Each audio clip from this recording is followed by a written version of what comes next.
स्वागत आप सभी का 8 की कड़क खबर आप देख रहे हैं और आपके साथ मैं हूं पुनीत। चलिए खबरों की करेंगे शुरुआत और सबसे पहले बात करेंगे बड़े बयान की। इंदौर में पंडित धीरेन्द्र शास्त्री ने दिया है बड़ा बयान और कहा कि हर हाल में हिंदू एक होगा। बाबा बागेश्वर ने कहा 100 करोड़ हिंदुओं में 1 करोड़ कट्टर हिंदू चाहिए, संस्कृति विरासत को बचाएं हिंदू, ये धीरेन्द्र शास्त्री कहते नजर आए। और फिर से ये कहा कि हिंदुत्व की स्थापना दोबारा हो, एआई के बाद अब एचआई की भारत में जरूरत है। एचआई का मतलब भी उन्होंने बताया, हिंदू इंटेलिजेंट की भारत में दरकार है। बाबा बागेश्वर ने कहा कि हिंदुत्व की स्थापना तक उनकी यात्रा जारी रहने वाली है। धीरेन्द्र कृष्ण शास्त्री बड़ा बयान इंदौर में देते हुए नजर आए।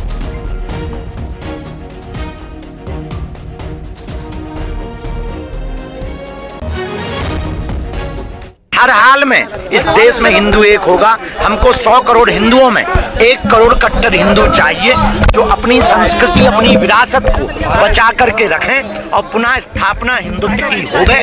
यही हमारा उद्देश्य है। क्रांति होगी, अब आपने कहा जब तक नहीं होगी तब तक हम जाएंगे, घर घर जाएंगे, गांव गांव जाएंगे और आप जैसे पढ़े लिखे लोगों को जगाएंगे। एआई के बाद एचआई की जरूरत है भारत में, हिंदू इंटेलिजेंट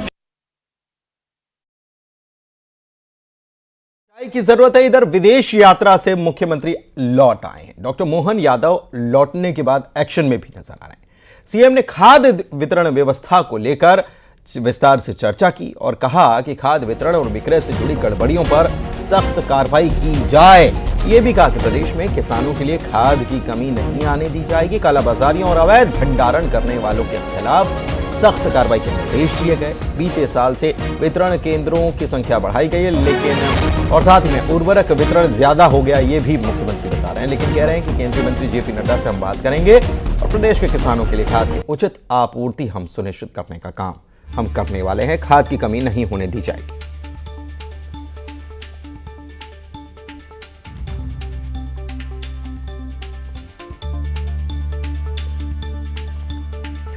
तो खाद की कमी नहीं होने दी जाएगी, किसी भी कीमत पर खाद की कमी नहीं होने दी जाएगी, ये कहा गया है मुख्यमंत्री की तरफ से। दरअसल मुख्यमंत्री जब विदेश के दौरे पर थे तब खबरें लगातार सामने आ रही थी। वो छतरपुर से भी खबरें सामने आई थी। वहां पर भी किसानों को, वहां तो इतना हंगामा हो गया था कि खुद कलेक्टर को खड़े होकर खाद के लिए टोकन बांटने पड़ गए थे। छतरपुर में न्यूज़ 18 ने खबर दिखाई थी। खबर का असर वहां पर यह दिखा था।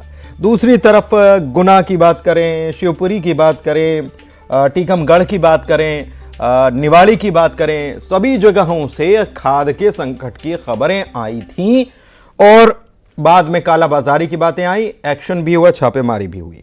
शैलेंद्र भदौरिया हमारे साथ, हमारे संवाददाता भोपाल से जुड़े हुए हैं लाइव, सीधे उनके पास चलते हैं। शैलेंद्र, बीच में रतलाम आए थे केंद्रीय कृषि राज्य मंत्री और उन्होंने कहा था कि वो यूक्रेन से जो वॉर चल रहा है उसकी वजह से खाद लेट हो रही है, लेकिन इसके बाद भी हमने तस्वीर दिखाई कि कितना खाद का संकट है और उसके बाद ये भी दिखाया कि खाद के टोकन के लिए लोग 2-2 दिन से लगे हुए हैं।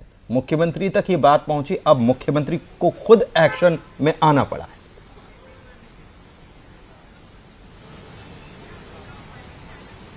बिल्कुल बिल्कुल पुनीत, आपने ठीक कहा। जिस तरीके से मध्य प्रदेश के अलग अलग हिस्सों से जिस तरह की खबरें खाद की किल्लत को लेकर सामने आ रही थी, चाहे वह मध्य प्रदेश के कृषि मंत्री का जो विधानसभा क्षेत्र मुरैना हो या फिर इसके अलावा बात करें गुना की हो, टीकमगढ़ की हो, छतरपुर की हो, तमाम जो इलाके थे जहां से लगातार खाद की किल्लत की खबरें सामने आ रही थी। ये तस्वीरें कुछ ऐसी भी सामने आई कि रात भर किसान जो है वो खाद विक्रय केंद्रों के बाहर लाइन लगाकर बैठा और कई बार वो 3-3 दिन तक लाइन में लगा रहता, फिर उसके बाद भी उसको खाद नहीं मिल रहा और जिस तरीके से कई जगह मारपीट तक की खबरें आई, कालाबाजारी की खबरें आई। उसके बाद अब मुख्यमंत्री डॉक्टर मोहन यादव 6 दिवसीय जर्मनी और यूके के दौरे पर गए थे। जैसे ही वह लौट के राजधानी भोपाल पहुंचे तो उसके बाद उन्होंने सबसे पहले कोई अगर बैठक की है तो वो खाद को लेकर बैठक की। उन्होंने साफ तौर पर अधिकारियों के साथ मुलाकात की और बैठक के बाद ये निर्देश दिए कि मध्य प्रदेश में खाद विक्रय केंद्रों की संख्या अगर आवश्यकता पड़ रही है तो तत्काल प्रभाव से बढ़ा दी जाए। इसके साथ ही उन्होंने इस बात की भी जानकारी दी कि दिसंबर के महीने में 11 नए रैक जो है वो मध्य प्रदेश को खाद के मिलने वाले, जिसमें जो है वो NPK भी है, DAP भी है और अन्य जो रसायन उर्वरक है वो यहाँ पर उपलब्ध होने वाले हैं, तो किसानों को किसी तरह की कोई परेशानी नहीं आएगी। इसके साथ ही उन्होंने यह बात की जानकारी भी दी कि जिस तरीके से कालाबाजारी किया या अनियमितता की खबरें सामने आई थी, उसके बाद 71 प्रकरण जो है वो मध्य प्रदेश के अलग अलग जिलों में दर्ज किए गए। इसके साथ ही 45 विक्रय केंद्रों के लाइसेंस भी निलंबित किए गए हैं। उन्होंने इस बात को लेकर आश्वस्त किया है किसानों को कि आने वाले समय में उन्हें किसी तरह की कोई समस्या नहीं आएगी और जो अधिकारी कर्मचारी इस काम में लापरवाही बरतेंगे उनके खिलाफ सख्ती से निपटने का काम मध्य प्रदेश की सरकार करेगी। तो जिस तरीके से लगातार न्यूज 18 ने जो खबरें दिखाई किसानों की समस्याओं को लेकर, उसके बाद अब मध्य प्रदेश के मुख्यमंत्री खुद एक्शन में नजर आ रहे हैं और उन्होंने साफ तौर पर निर्देश दिए। अब देखना होगा कि मध्य प्रदेश के मुख्यमंत्री डॉक्टर मोहन यादव के निर्देशों का कितना अमल जो है वो अधिकारी कर्मचारी करते हैं और उसका क्या असर मध्य प्रदेश की ग्राउंड पर नजर आता है। क्योंकि देखिए सबसे आवश्यक है कि किसानों को पर्याप्त खाद समय सीमा में मिल जाए, क्योंकि देखिए बोवनी का समय चल रहा है और बोवनी के समय अगर खाद नहीं मिलेगा तो बोवनी लेट हो जाएगी, जिसके चलते कहीं ना कहीं उत्पादकता पर भी बड़ा प्रभाव पड़ सकता है। क्योंकि मध्य प्रदेश में गेहूं की अगर मैं बात करूं तो एक बड़ा रकबा गेहूं का है और गेहूं की फसल को मध्य प्रदेश तो गेहूं के उत्पादन में पंजाब को भी पछाड़ चुका है और अगर सही समय पर खाद नहीं मिलेगी तो फिर किसान करेगा क्या?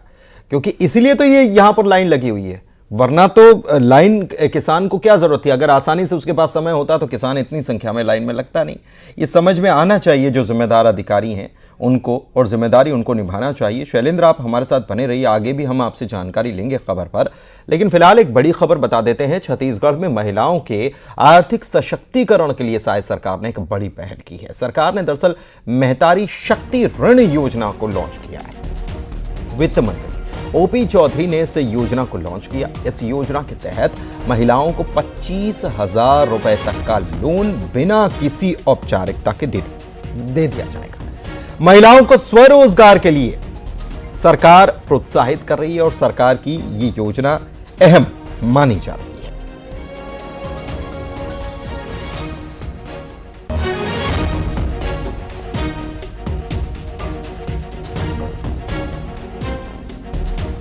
और युगल तिवारी हमारे संवाददाता रायपुर से जुड़े हुए हैं, सीधे उन्हीं के पास चलते हैं। और युगल, ये वाकई में बहुत अहम योजना है और इसीलिए मैं चाहूंगा कि आप इस योजना के हर उस पहलू के बारे में बताइए, क्योंकि जो लोग देख रहे हैं, जो महिलाएं देख रही हैं, उनको पता चल सके कि सरकार की तरफ से उनके लिए प्रयास क्या किए गए हैं और कैसे इसके लिए वो अप्लाई कर सकते हैं।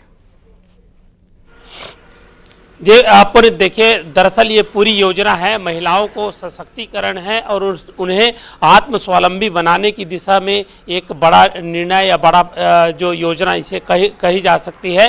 दरअसल जब भी कोई महिला जो रोजगार करना चाहती हैं, खास करके लघु उद्योग है, कुटीर उद्योग है, तो उन्हें पैसों की आर्थिक तंगी काफ़ी होती है और बैंक की जो फॉर्मेलिटीज़ होती है, औपचारिकताएं होती है, इतनी जटिल होती है कि उन्हें आसानी से लोन भी नहीं मिल पाता, बैंक के चक्करों भी काटने पड़ते हैं। और ऐसे में अब राज्य सरकार उन महिलाओं को जो सहायता करने जा रही है, जो काम काज करना चाहती हैं, आत्मनिर्भर बनना चाहती हैं, वैसे भी छत्तीसगढ़ में सेल्फ हेल्प ग्रुप की बड़ी संख्या है, स्व सहायता समूह है और ऐसी महिलाएं लगातार प्रदेश में काम कर रही हैं और आर्थिक रूप से अपने आप को मजबूत कर रही हैं, क्योंकि परिवार का बोझ कहीं न कहीं महिलाओं के ऊपर अधिक रहता है।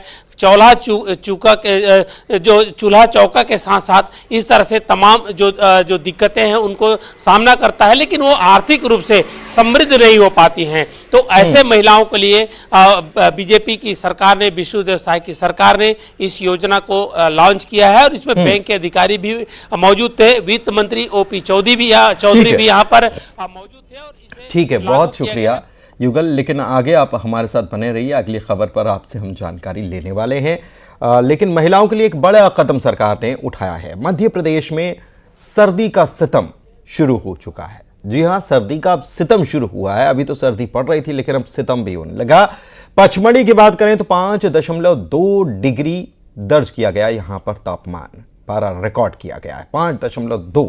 सीजन में न्यूनतम स्तर पर पारा पहुंच गया है। भोपाल की अगर बात की जाए तो भोपाल में भी सर्दी का असर कुछ ऐसा है कि 10.4 डिग्री यहां रिकॉर्ड की गई है और फेंगल जो है इसका 3 जिलों में ज़्यादा असर दिखने वाला है। तो ठंड ने दस्तक दे दी और देखिए ये ग्राफिक्स के जरिए हम आपको बता भी रहे हैं अलग अलग जिलों अलग अलग जगह का तापमान, अलग अलग जिलों का तापमान। उमरिया में देख लीजिए 7.8 है। नौगांव की बात करें तो यहाँ पर ही 8 डिग्री तक पारा जो है वो लुढ़क गया है। पचमढ़ी की बात करें तो यहाँ पर 5.2 डिग्री पारा हो चुका है। तो ये ठंड ने दस्तक दे दी है और इसके बाद देख सकते हैं कि मध्य प्रदेश में पचमढ़ी जो पर्यटन स्थल में है वहां पर क्या स्थिति बन गई है, वहां पर कैसे हालात हो गए हैं ये आप समझ सकते हैं। सीजन में न्यूनतम पारा पहुंच चुका है। भोपाल में 10.4 डिग्री रिकॉर्ड किया गया, मतलब सर्दी अच्छी खासी हो गई है, धुंध अच्छी खासी हो गई है। ये तस्वीरें आप सुबह सुबह चाय की दुकानों पर लोगों का मजमा इकट्ठा होना शुरू हो गया। स्कूल जब बच्चे निकल रहे हैं, आज तो रविवार का दिन, छुट्टी का दिन, लेकिन स्कूल के लिए निकल रहे हैं तो पूरा स्कार्फ से लेकर सारी चीज़ें, जैकेट, स्वेटर्स, सब कुछ निकल आया बाहर। और देख सकते हैं कि धुंध भी अच्छी खासी है, विजिबिलिटी भी इसकी वजह से कम हो रही है। और सर्दी के अगर सितम की बात की जाए तो पारा जो है वो लुढ़क रहा है लगातार और टेम्परेचर 10.4 डिग्री के आसपास भोपाल की बात करें तो ऐसे में अभी सरकार की तरफ से इस पूरे मामले में ये पहले ही कर लिया गया था। हमने न्यूज़ 18 ने खबर भी दिखाई थी कि जो रैन बसेरे हैं वहाँ पर कितने इंतज़ाम हैं, तो वहाँ पर इंतज़ाम माकूल कर लिए गए हैं पहले से सजग हो करके, अच्छी बात है। और फेंगल का 3 जिलों में ज़्यादा असर दिखेगा, ऐसी बातें भी निकल कर सामने आ रही हैं। तो न्यूनतम तापमान जो है इस सीज़न का न्यूनतम तापमान पहुँच गया है। अब देखना यह है कि आगे और क्या ये पारा और लुढ़कता है क्या।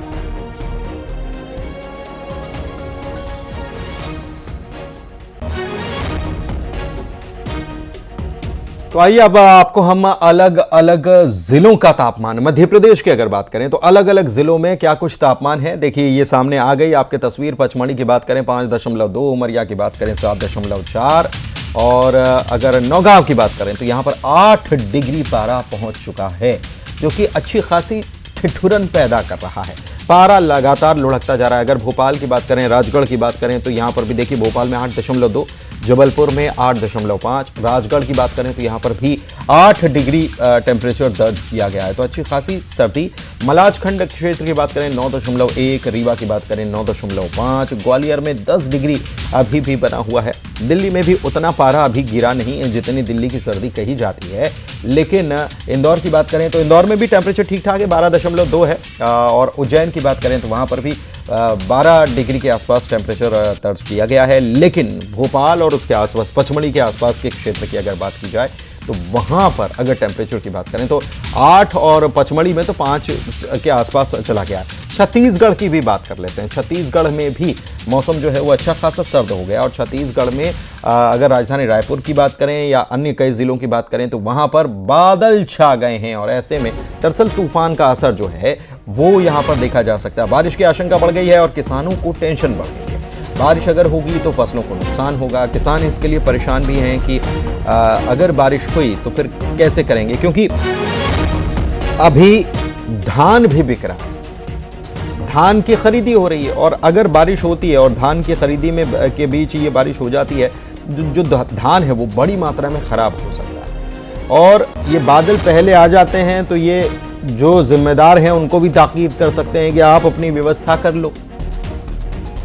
तूफान है उसका असर हो सकता है, लेकिन ये व्यवस्था आप कितनी होगी ये भी देखना होगा, क्योंकि हमारी तो नज़र लगातार बनी रहती है और हम आपको दिखाते भी हैं कि कहाँ व्यवस्था नहीं है और कहाँ धान खराब हो गया, क्योंकि ये पहले से मौसम तो ऐसा बन गया है। तो तैयारियां पहले से होना चाहिए। युगल हमारे सहयोगी रायपुर से जुड़े हुए हैं और शैलेंद्र हमारे सहयोगी भोपाल से जुड़े हुए हैं। दोनों के पास चलते हैं। सबसे पहले चूंकि अभी हम खबर छत्तीसगढ़ की बता रहे थे तो युगल के पास चलते हैं, तैयारियों की बात कर लेते हैं। तैयारियां युगल इसीलिए कि मौसम ने करवट ले ली, लेकिन इंतजाम जो हैं वो भी, ये मौसम बदला है तो ये बता रहा है कि इंतजाम कर लिए जाएं। धान की खरीदी चल रही है, किसान भी धान लेकर जाएगा धान केंद्रों तक और ऐसे में भीग जाता है तो बहुत बड़ा नुकसान होता है। देखिए पुनीत, छत्तीसगढ़ के किसान हमेशा मौसम की दोहरी मार झेलते हैं और अब ठंड का समय है और ऐसे में ऐसा लग रहा है कि मानसून का सीजन है। प्रदेश के कई जिलों में बदली छाई हुई है और हल्की बूंदाबांदी भी कई स्थानों पर हो रही है। हालांकि नमी के आने की वजह से मध्य छत्तीसगढ़ है और दक्षिण छत्तीसगढ़ है, वहां पर जो टेम्परेचर में बढ़ोतरी दर्ज की गई है, लेकिन उत्तर छत्तीसगढ़ है, अंबिकापुर, सूरजपुर, पेंड्रा, गौरेला, इन तमाम ऐसे जिले हैं और वहां पर जो है तापमान काफ़ी गिरा हुआ है और वहाँ पर कड़ाके की ठंड पड़ रही है। कुछ बदलाव इसलिए मौसम में हुए हैं क्योंकि फेंगल जो तूफान का जो असर है वो लगातार देखने को मिल रहा है। और अगर हम किसानों की परेशानी की बात करें पुनीत, तो जिस तरह से छत्तीसगढ़ में अभी धान की फसलें की कटाई भी हो रही है, बहुत सारे जो धान है वो खलिहान तक आ चुके हैं, धान की खरीदी हो रही है और ऐसे में लाखों मीट्रिक टन धान की खरीदी होती है तो उनके संग्रहण में काफ़ी दिक्कतों का सामना करना पड़ता है। आपको याद होगा कि जब भी बारिश होती है तो अरबों रुपए के धान है इस तरह से पानी में भीगते हैं, बर्बाद होते हैं और इतने लार्ज स्केल पे व्यवस्था कर पाना सरकार के लिए भी एक बड़ी चुनौती होती है, समितियों के लिए भी एक चुनौती होती है। फिलहाल प्राथमिक तौर पर तैयारियां तो की गई है, लेकिन अगर बदरा बरस जाती है, जमकर बारिश होती है तो निश्चित तौर पर कहा जा सकता है कि धान से लेकर के तमाम दलहन तिलहन की फसलों को और इसके अलावा जो साग सब्जी है उन फसलों को भी काफी नुकसान है वो हो सकता है। फिलहाल एहतियात तो बरते गए हैं, लेकिन कुदरत की मार है और कुदरत के सामने बड़ा चलता किसका है। जी बिल्कुल, और किसान इसी के मारे परेशान है। और शैलेंद्र के पास चलते हैं, भोपाल। शैलेंद्र, भोपाल का तो अगर सर्दी का मौसम कहा जाए तो इस वक्त अच्छी खासी सर्दी आप महसूस कर रहे हैं, पीछे तस्वीरें भी नज़र आ रही हैं। और पचमढ़ी की बात की जाए तो क्या ही कहने, लोग वो तो पर्यटन स्थल है तो लोग वहाँ का रुख करना शुरू कर चुके होंगे, लेकिन मैं देख रहा हूँ आपके पीछे विजिबिलिटी भी काफ़ी कम हो गई। देखिए बिल्कुल पुनीत, मैं आपको बता दूं कि मध्य प्रदेश में अब जो प्रमुख शहर हैं वो उनमें तापमान जो है वो 10 डिग्री के नीचे चला गया है। और अगर मैं पचमढ़ी की बात करता हूं तो 5.2 डिग्री जो है वहां पर तापमान रिकॉर्ड किया गया। ये जो न्यूनतम तापमान है ये हिमाचल जो धर्मशाला से भी कम, हिल स्टेशन के लिहाज से देखें तो धर्मशाला से भी कम टेम्परेचर मध्य प्रदेश की पचमढ़ी में हो चुका है। तो देखिए, आपने कहा कि पर्यटक उन्होंने वहां जाना शुरू कर दिया, बिल्कुल ठीक बात है, क्योंकि ये मौसम बेहद सुहाना हो जाता है पचमढ़ी के लिए, इसलिए बड़ी संख्या में पर्यटक वहां पर जाते हैं। और जिस तरीके से लगातार तापमान में गिरावट देखने को मिल रही है उसके चलते जो है वो लोगों को भी थोड़ी सी परेशानियों का सामना अब करना होना शुरू हो चुका है, क्योंकि सर्द हवाएं जो है वो सुबह सुबह चलना शुरू हो जाती है। और जिस तरीके से फेंगल तूफान की जो बात कही जा रही है, मैं कुछ तस्वीरें आपको दिखाना चाहूंगा कि जिस तरीके से ये कहा जा रहा है कि जो फेंगल आएगा उसके जरिए जो है छिंदवाड़ा की बात हो या फिर बैतूल हो या सिवनी हो, ये 3 जिले जो है वो बेहद प्रभावित हो सकते हैं और वहां पर जो चक्रवात बन रहा है उसके चलते वहां पर बारिश भी हो सकती है और मध्य प्रदेश के अलग अलग हिस्सों में नमी जो है वो बढ़ सकती है और जो बादल छाए रह सकते हैं। उसके चलते जो ठंडक है उसमें थोड़ी सी राहत मिलेगी, लेकिन बारिश के बाद जो ठंडक बनेगी वो कहीं ना कहीं लोगों के लिए परेशानी का सबब भी बन जाएगी। मैं इस समय बड़े तालाब पर मौजूद हूं, आप देख सकते हैं आसपास जो है वो धुंध जैसा सुबह सुबह 1-2 घंटे यहाँ पर छाया हुआ रहता है, लेकिन अच्छी बात यह है कि दोपहर 10 बजे के बाद पूरे मध्य प्रदेश में लगभग धूप निकल आती है। हालांकि धूप बहुत ज्यादा तीखी नहीं होती है, लेकिन धूप निकल आती है, इससे कहीं ना कहीं राहत मिलती है और धीरे धीरे करके तापमान जो है उसमें गिरावट देखने को मिल रही है। राजधानी भोपाल की बात हो, इंदौर की बात हो, जबलपुर की बात हो, फिर ग्वालियर की बात हो, ये सभी जो प्रमुख जिले हैं यहाँ पर 10 डिग्री के नीचे तापमान चला गया। मध्य प्रदेश के 1 दर्जन से अधिक ऐसे जिले हैं जहां तापमान 10 डिग्री के नीचे चला गया। और मौसम विभाग की माने तो अभी दिसंबर का महीना शुरू हुआ, नहीं दिसंबर का आज पहला दिन है, आने वाले चाहे दिसंबर की बात हो या 15 जनवरी तक की ऐसे ही हालात रहेंगे। और चलिए कुछ देर में धूप निकलने वाली, तो धूप का आनंद भी लीजिए। बहुत शुक्रिया आप दोनों सहयोगियों का खबर पर जानकारी देने के लिए। चलिए बढ़ते हैं आगे, राजस्थान की बात करेंगे, जहां पर कोटा में हैंगिंग ब्रिज के पास तस्कर पर कार्रवाई की गई। और जहां तस्कर पर कार्रवाई करने के लिए जब केंद्रीय नारकोटिक्स ब्यूरो की टीम पहुंची थी तो उस पर हमला कर दिया गया। नया गांव टोल प्लाजा पर सीबीएन की टीम ने घेराबंदी करने के दौरान तस्कर ने जीप से टीम की गाड़ी को 2 बार से ज्यादा टक्कर मारी। देखिए तस्वीरें भी सामने आई हैं, रोकने की भी कोशिश की गई, लेकिन वो गाड़ी को टक्कर मारने की कोशिश कर रहा है और टक्कर मारी भी है, भागने की कोशिश की, लेकिन सीबीएन की टीम ने मुस्तैदी से उसे पकड़ लिया। सेंटर नारकोटिक्स ब्यूरो की टीम जो है वो यहाँ पर पहुंची हुई थी। टीम ने जीप से कुल 911 किलो से ज्यादा डोडा चूरा जब्त किया है। तो ये बड़ी खबर इस वक्त आपको बता दें।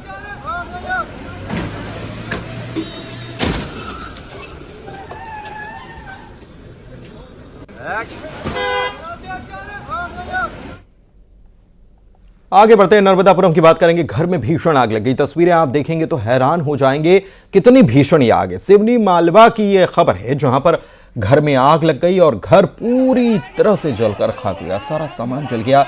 हालांकि गनीमत रही कि किसी प्रकार की किसी जान का कोई नुकसान नहीं हुआ, कोई जनहानि नहीं हुई। बगल का मकान जो है वो भी इस आग की चपेट में आ गया था। लोगों ने बाद में फायर ब्रिगेड को खबर की, दौड़ी दौड़ी फायर ब्रिगेड मौके पर पहुंची और आग पर काबू पाने की कोशिश की गई। लाखों रुपए का नुकसान इसमें हो गया, इस बात की आशंका जताई गई है। आग लगी कैसे, अभी तक ये बात निकलकर अभी सामने नहीं आई।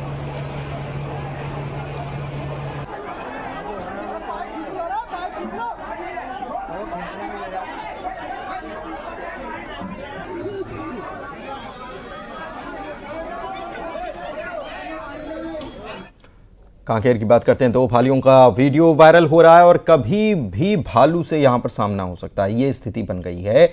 दरअसल गढ़ पिछवाड़ी मार्ग पर, गढ़ पिछवाड़ी एक जगह है और इसके रास्ते पर दो भालू एक साथ सड़क पर निकल आए।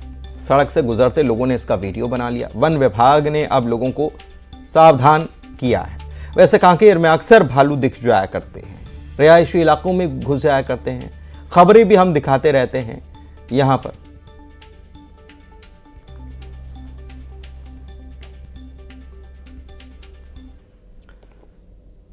बात अंबिकापुर की करते हैं। भीषण सड़क हादसा पेश आया यहां पर अंबिकापुर में और तेज रफ्तार कार एक ट्रक में जा घुसी। इस हादसे में कार सवार 4 लोगों की मौत हो गई जबकि एक व्यक्ति गंभीर रूप से घायल हो गया है। नेशनल हाईवे 130 पर यह दुर्घटना पेश आई। कार में फंसे शव को निकालने की कोशिश जारी है। उदयपुर थाना क्षेत्र के गुमगा गांव के पास यह दुर्घटना पेश आई।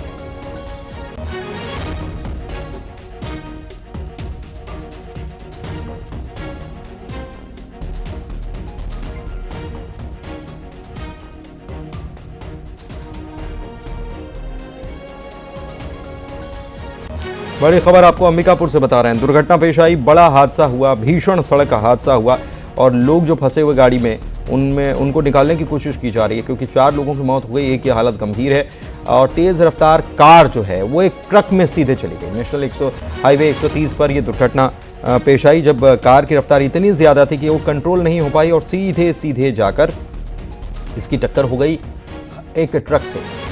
और उसके बाद देख सकते हैं मौके की तस्वीर देखिए, कार की हालत क्या हो गई है। कार का अगला हिस्सा पूरी तरह से डैमेज हो गया है।